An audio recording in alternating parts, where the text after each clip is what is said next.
जय हिंद, जय Bharat and welcome to deaf talks. This is Aadi Chand. Pakistan एक ऐसी चीज है कि जिसके साथ जो चिपकता है, पाकिस्तान उसी को खाना शुरू हो जाता है। आप सबको पता है कि अमेरिका इस टाइम पे पाकिस्तान को अपनी गोदी में लेके छोटे बच्चे की तरह दूध पिलाता है और अपनी तरफ बड़े अच्छे से उसको रखता है। कहीं ना कहीं हर थोड़े टाइम में उसको थोड़े डॉलर डॉलर मिल जाते हैं। थोड़े टाइम में आईएमएफ की थोड़ी लोन मिल जाती है और कहीं ना कहीं पूरी तरह से पाकिस्तान जो मर्जी अपने देश के अंदर करे, जिस भी फ्रीडम ऑफ स्पीच, डेमोक्रेसी, सब चीज को तोड़ ताड़ के बराबर कर दे, लेकिन अमेरिका दूसरी तरफ देख के कोई बात नहीं करता है। जब उनको थोड़ा सा डिप्लोमेटिक कॉस्ट देना होता है तो पाकिस्तान की तरफ एक स्टेटमेंट स्टूटमेंट आ जाता है। बट कहीं ना कहीं एक जो बोलते हैं ना हार्ड एक्शन, जिसके लिए अमेरिका जाना जाता है कि भाई सैंक्शन वूंक्शन लगा देगा, ये कर देगा, वो कर देगा, ऐसी कोई चीज पाकिस्तान की तरफ नहीं होती है। लेकिन ये चीज इस चैनल पे बहुत बारी बोली है कि साहब ये अमेरिका जितना पाकिस्तानियों के पास बैठ रहा है उतना ही अमेरिका की सेहत के लिए भी हानिकारक है। इसी का एक एग्जाम्पल बड़ा इंटरेस्टिंग आया है जिसके बारे में मैं आपसे थोड़ी बात करता हूँ। सबसे पहले मैं आपको एक स्टेटमेंट दिखाता हूँ डिपार्टमेंट ऑफ जस्टिस का। अ, मैं आपको एक स्क्रीन शेयर करके आपको दिखाता हूँ। Let me just show you this, उसके बाद इसके बारे में थोड़ी-सी बात करेंगे। ये एक स्टेटमेंट आया जी डिपार्टमेंट ऑफ जस्टिस का, जहाँ पर एक पाकिस्तानी नेशनल को चार्ज किया है सितंबर 6 तारीख को for plotting a terrorist attack in New York city in support of ISIS. यहाँ पर मैं आपको थोड़ा-सा बताना चाहूँगा कि थोड़े टाइम पहले भी एक पाकिस्तानी पकड़ा गया था, जो अमेरिका के पॉलिटिशियंस की तरफ, मेरी हँसी बंद नहीं हो रही क्योंकि it's a funny funny thing. America के पॉलिटिशियंस को, डोनाल्ड ट्रंप को जिस तरह से उड़ाने की कोशिश की गई, उसी तरह से अमेरिका के पॉलिटिशियंस को और टारगेट करने की कोशिश कर रहा था। तो वहाँ पर एफबीआई ने एक अंडर कवर ऑपरेशन कर कुरा के इसको उस वाले पाकिस्तानी को भी पकड़ा।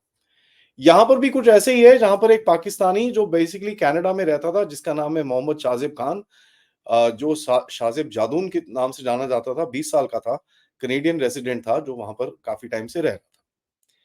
और इसके ऊपर एक कंप्लेंट फाइल हुई सदर्न डिस्ट्रिक्ट न्यूयॉर्क के अंदर कि ये भई टेररिस्ट ऑर्गेनाइजेशन आईसिस और भी ऐसी कोई टेढ़ी-मेढ़ी टेररिस्ट ऑर्गेनाइजेशन है, उनके साथ ये काम करने की कोशिश कर रहा था, उनके लिए एक अटैक करने की कोशिश कर रहा था।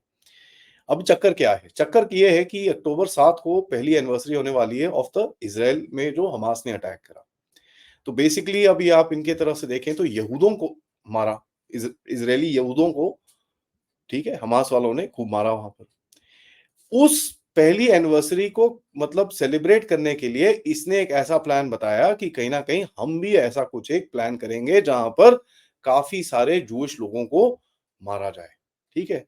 In the name of ISIS slaughtering many as juice as possible, ये बड़ा क्लियरली इन्होंने बोला है। यहाँ पर देखिए कैनेडियन लॉ एनफोर्समेंट में इसको अरेस्ट किया, इसके बारे में आपको डिटेल्स देता हूँ। लेकिन ये बेसिकली अमेरिका की तरफ भाग रहा था। ठीक है, इसका प्लान जैसे मैंने आपको बताया कि 1 साल के एनिवर्सरी में एक हमास के अटैक के बाद 1 साल की एनिवर्सरी के ऊपर ये अटैक करने वाला था और एफबीआई को इसके बारे में थोड़ा-सा पता चला। जब एफबीआई को पता चला तो इस इन्होंने एफबीआई ने अंडरकवर एजेंट्स लगा के एकदम मतलब उसको ज़रा धरने की कोशिश करी ताकि उसके साथ कम्युनिकेशन बढ़ती रहे और उसको ज़रा एनट्रैप किया जाए।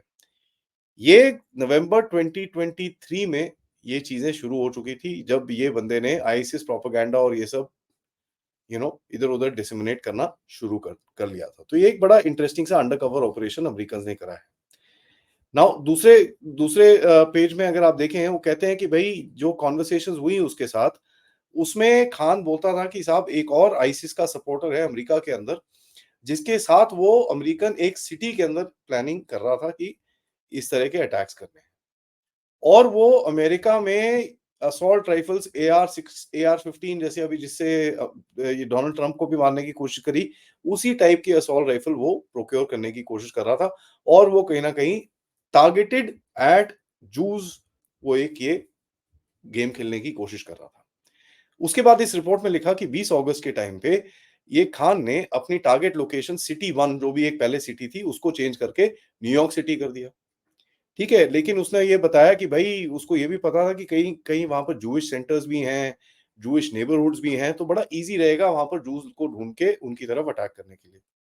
और उसने बोला कि साहब New York is the perfect to target Jews because the largest Jewish population lives in New York. ठीक है, यहाँ तक बड़े we are going to NYC to slaughter them, ये वो सब कुछ। उसके बाद अंडरकवर एजेंट्स के साथ जिसके साथ इसका कॉन्टैक्ट था एफबीआई के साथ, उनको ये बार-बार बोलता रहा कि साहब मेरे को ज़रा आप एआर-15 टाइप राइफल्स, नाइफ्स और ये सब चीज़ें लाके दो, क्योंकि अगर मेरी जब बंदूक की गोली-वोली खत्म होगी उस टाइम पे मैं गर्दनें काटनी शुरू करूँगा। आपको पता ही है इनका तो सरतन से जुदा तो ये बावले रहते ही हैं। ठीक है, उसके बाद सितंबर 4 तारीख को इसने फाइनली कोशिश करी यूएस कनाडा की बॉर्डर की तरफ आने के लिए। इसने 3-4 गाड़ियाँ बदली, ये करा, वो करा, प्रॉपर एकदम अंडरकवर एजेंट की तरह ये इस तरफ आया और कैनेडियन लॉ एनफोर्समेंट में इसको 12 मील के डिस्टेंस पे, करीब-करीब 20-24 किलोमीटर के डिस्टेंस यूएस कनाडा बॉर्डर के आसपास उसको वहाँ पर धर लिया। अब धर लिया, उसके बाद सब कुछ चीज़ें मिली, इसको थोड़ा-सा ठुकम-ठुकाई हुई होगी, इसने बकवास करी होगी कि भई ये मैं कर रहा था और ये पूरी कहानी बाहर निकली। यहाँ पर देखिए एक चीज़ हमको समझनी बड़ी इम्पोर्टेंट रहेगी कि भई पाकिस्तान जो है, पाकिस्तान के और पाकिस्तान जो है और पाकिस्तानी जो लोग हैं, इनमें तो ये बीमारी है ही। अब यार कनाडा और यूएस को ले जाके इनको अपने देश में बिठाना और वहाँ पर एकदम प्यारे से प्यार-प्यार से रखना, तो साहब आपको कहीं न कहीं अगर आप साँप अपने पास रखते हो या आपकी एक पॉलिटिशियन ने बोला था, तो वो साँप थोड़े टाइम के बाद आपको ही काटेगा। यहाँ पर अमेरिकन जो एनालिस्ट हैं, वो तो इतना तक बोलते हैं कि 1500 तक ट्रेन्ड टेररिस्ट इस टाइम पे अमेरिका के अंदर हैं, which are affiliated with ISIS, al Qaeda and many other people. Afghanistan में कुछ एलिमेंट्स हैं, जो इनके लिए फेक पासपोर्ट्स बनाते हैं, जिसको लेके ये जो एक रैट रूट चल रहा है, टर्की, साउथ अमेरिका की तरफ से जाके, मेक्सिको की तरफ से जाके अंदर घुसते हैं। उसके बाद अपना पासपोर्ट-वासपोर्ट वहाँ फेंक देते हैं। उसके बाद अमेरिका के एकदम गवर्नमेंट के गेस्ट बन जाते हैं। उनसे 3-3 हज़ार डॉलर लेके 5 स्टार होटल्स में रहते हैं और उन्हीं के ऊपर अटैक्स वहाँ पर प्लान कर रहे हैं। ये भी कई एनालिस्ट बोलते हैं कि भई अगले 1 साल के अंदर ये अटैक आना चाहिए, अमेरिका की सॉइल के ऊपर, जहाँ पर पूरा एक और ग्लोबल वॉर ऑन टेरर और ये सब चीज़ें शुरू होने के काफ़ी हद तक चांसेस हैं।